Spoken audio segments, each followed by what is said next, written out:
വരൂ കൂട്ടുകാരെ, ആനക്കുട്ടിയുടെ ഈ ചാനലിലേക്ക് കൂട്ടുകാർക്ക് സ്വാഗതം.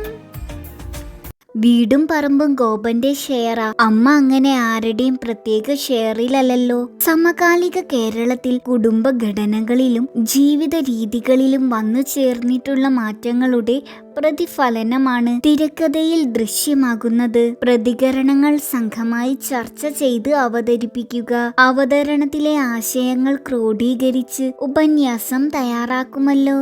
ഉപന്യാസം തയ്യാറാക്കുന്നതിന് ആദ്യം തലക്കെട്ട് നൽകണം.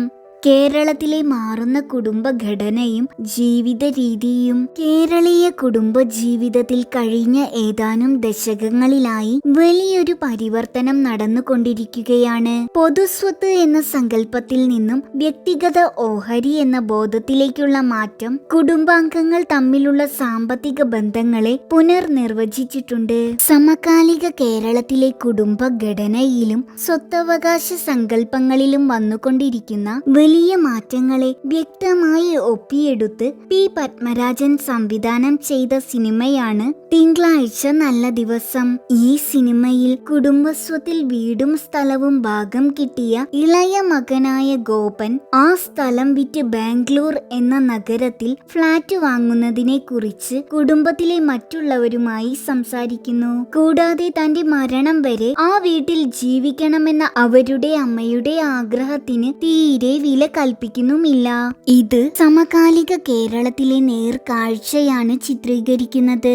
മാതാപിതാക്കളുടെ സംരക്ഷണം പോലും സ്വത്തുമായോ അവകാശവുമായോ ബന്ധപ്പെടുത്തി ചർച്ച ചെയ്യപ്പെടുന്ന സാഹചര്യം ഇന്നത്തെ കുടുംബങ്ങളിൽ സാധാരണയാണ്. സ്വത്ത് ഭാഗം വെച്ച് കഴിഞ്ഞാൽ മാതാപിതാക്കളെ വൃദ്ധസദനത്തിൽ തള്ളുന്ന ഇന്നത്തെ തലമുറയിലെ പ്രതീകങ്ങളാണ് ഇതിലെ ഗോപനും ഭാര്യ ബിന്ദുവും. സിനിമയിലെ ഒരു രംഗത്തിൽ അമ്മ അങ്ങനെ ആരുടെയും പ്രത്യേക ഷെയറിലല്ലോ എന്ന വാചകം കുടുംബത്തിലെ വൈകാരിക ബന്ധങ്ങളിലെ വിള്ളലുകളെ സൂചിപ്പിക്കുന്നു.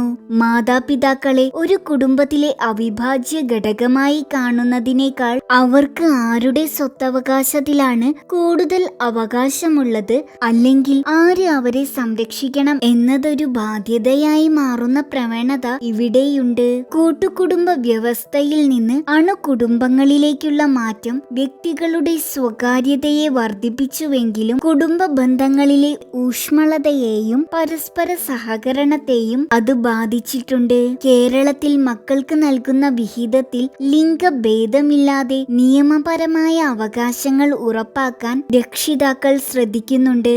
ഇത് നല്ലൊരു മാറ്റമാണെങ്കിലും കുടുംബസ്വത്ത് വിഭജനവുമായി ബന്ധപ്പെട്ട തർക്കങ്ങളും നിയമ പോരാട്ടങ്ങളും കേരളത്തിൽ വർദ്ധിക്കുന്നുവെന്ന് ആശങ്കാജനകമായ വസ്തുതയാണ്. കുടുംബം എന്നത് ഒരു സ്നേഹ കൂട്ടായ്മ എന്നതിനേക്കാൾ സാമ്പത്തിക ഇടപാടുകൾ നടക്കുന്ന ഒരിടമായി ഇന്നു മാറുന്നു. കേരളീയ കുടുംബങ്ങളിലെ സ്വത്തവകാശത്തെ കുറിച്ചുള്ള ചർച്ചകൾ വെറും സാമ്പത്തികമായ ഒന്നല്ല, അത് നമ്മുടെ സാമൂഹിക സാംസ്കാരിക മാറ്റങ്ങളുടെ പ്രതിഫലനമാണ്. ഭൗതികമായ നേട്ടങ്ങൾക്കും ഓഹരികൾക്കും അപ്പുറം കുടുംബം എന്നത് സ്നേഹവും കരുതലും പങ്കുവെക്കുന്ന ഒരിടമാണെന്ന തിരിച്ചറിവ് പുതുതലമുറയ്ക്ക് ആവശ്യമാണ്. സ്വത്തുവകകൾ വിഭജിക്കുമ്പോൾ മാതാപിതാക്കളുടെ സുരക്ഷയും കുടുംബ ബന്ധങ്ങളുടെ അന്തസ്സും കാത്തു സൂക്ഷിക്കാൻ ഓരോരുത്തരും ശ്രദ്ധിക്കേണ്ടതുണ്ട്.